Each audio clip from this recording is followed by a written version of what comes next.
जो 2022 का आपने टारगेट तय किया उसमें यूथ ब्रिगेड की मुलायम सिंह यूथ ब्रिगेड के संगठन की आज घोषणा हुई है। साफे जुबेरी साहब इसके अध्यक्ष हैं। समाजवादी पार्टी जिलाध्यक्ष अयाज साहब बैठे हैं, फरीद भाई बैठे हैं, सारी पार्टी के लोग बैठे हैं, गौरव राव के विधायक बैठे हैं, रामगोपाल जी बैठे हैं, डॉक्टर जदीप साहब। हम लोग की सीधी तैयारी 2022 की चल रही है। आज प्रदेश का नौजवान, किसान, गरीब, मजदूर, विद्यार्थी सब परेशान है सरकार से और सब परिवर्तन चाहता है। अब 22 के चुनाव में ज़्यादा समय नहीं बचा है। मात्र 1 साल के अंदर चुनाव भी होना, परिणाम भी आना है। हमने नौजवानों से अपील की है कि पूरी समाजवादी पार्टी आदरणीय अखिलेश यादव जी के निर्देश पे किसानों के साथ इस लड़ाई पे खड़ी है। जब तक किसान विरोधी काला कानून वापस नहीं होगा, समाजवादी पार्टी चैन से घर में नहीं बैठने वाली।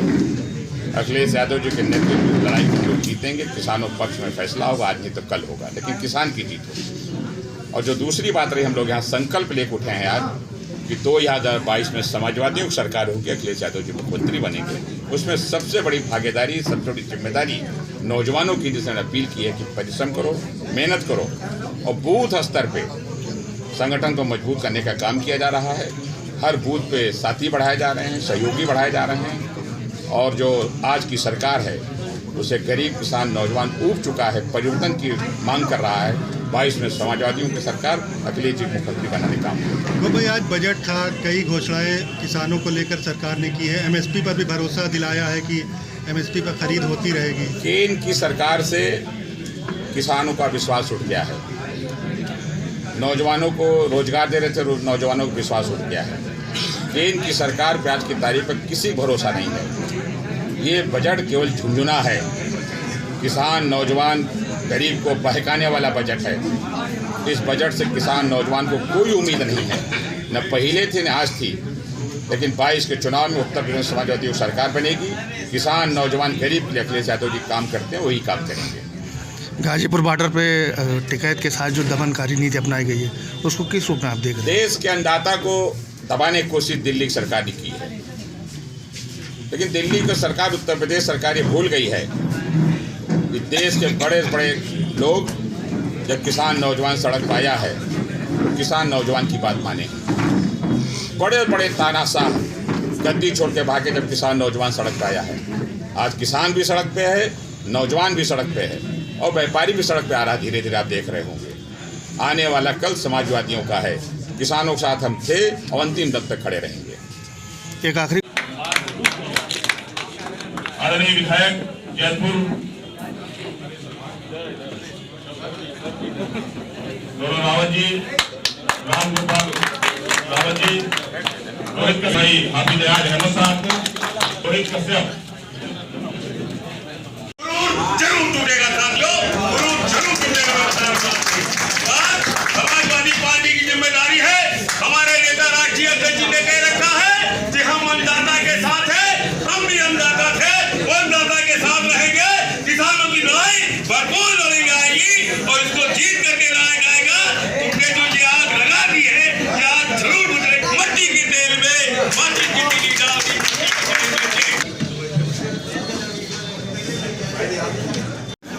इनको जिले में संगठन की तरफ से लड़ाई देव से किया जाए।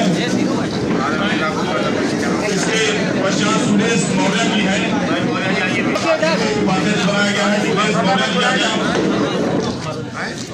सुरेश मौर्य के बाद में सौरभ यादव लिया जाए।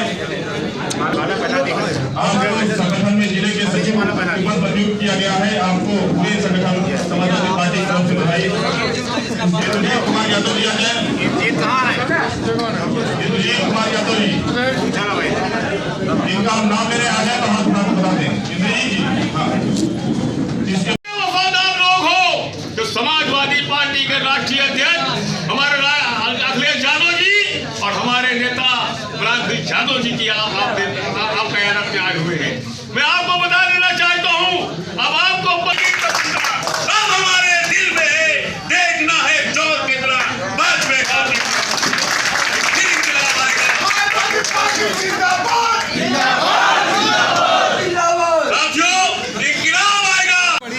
चैलेंज आप मानते हैं पार्टी के लिए, इसको समाजवादी पार्टी के लिए?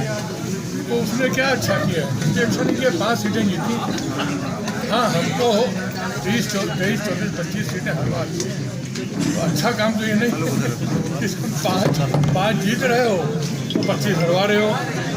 इसी तरह उन्होंने महाराष्ट्र में 2 सीटें जीती थी और 23 से 24 सीटें उन्होंने बीजेपी को दिला दी थी। तो अब इसमें अच्छा ही क्या है? नहीं, यूपी में आएंगे तो कहीं ना कहीं यूपी में आएंगे तो मलियामेट हो जाएंगे, या याद रखिएगा। क्योंकि बिहार में जो उन्होंने किया है उसकी खबर गांव-गांव में हो गई है। तो कुछ भी नहीं कर पाएंगे वैसे साहब। कैसे देखते हैं इसको? किसको फ़ायदा पहुंचेगा इससे? इससे उन्हीं को नुकसान पहुंचेगा, फ़ायदा किसी को नहीं पहुंचेगा। एक रेपुटेशन होती है, देखिए पॉलिटिकल लीडर की, वो रेपुटेशन उनकी ख़त्म हो चुकी है। अब गांव-गांव में लोगों को ये मालूम है कि ये बीजेपी के एजेंट हैं। ठीक है भाई, खत्म ये बात। हो गया जवाब पूरा आपका। कुर्सी को लेके आपका क्या ख्याल है? कुर्सी का जो 2022 का चुनाव है उसमें आपका क्या ख्याल है? काफ़ी उम्मीदवार आपकी पार्टी से भाई पर्चा दावेदारी पेश कर रहे हैं। दावेदारी पेश कर चुके तो ये तो अच्छी बात है भाई। इसके मानने की कुर्सी में बड़ी अपील है। जो लोग वहाँ उन्होंने पर्चा भरा है, जिसको शीर्ष नेतृत्व चाहेगा उसको टिकट देगा। नहीं, आप ख्वाहिशमंद हैं कि किनारा कर रहे हैं? नहीं, मैं किनारा नहीं करता। जिम्मेदारियों से किनारा तो कभी नहीं किया मैंने। दावा आपका भी है? जी, दावा आपका भी है? दावा मेरा ये है कि मैं मुझे अगर शीर्ष नेतृत्व मुझसे कहेगा तो मैं तैयार। वैसे 5 बार विधायक रह चुका हूँ। अब विधायक बनने की जो लालसा होती है नौजवानों में, वो जाहिर है मेरी नहीं है। लेकिन ये है कि अगर शीर्ष नेतृत्व ने मुझसे कहा कि आपको लड़ना है तो मैं हाजिर हूँ। हाँ, हमको 23, 24, 25 सीटें हरवा दी। तो अच्छा काम तो ये नहीं, इसको 5 जीत रहे हो तो 25 हरवा रहे हो। इसी तरह उन्होंने महाराष्ट्र में 2 सीटें जीती थी और 23 से 24 सीटें उन्होंने बीजेपी को दिला दी थी। तो अब इसमें अच्छा ही क्या है? इसमें नहीं, यूपी में आएंगे तो कहीं ना कहीं यूपी में आएंगे तो मलियामेट हो जाएंगे, या याद रखिएगा।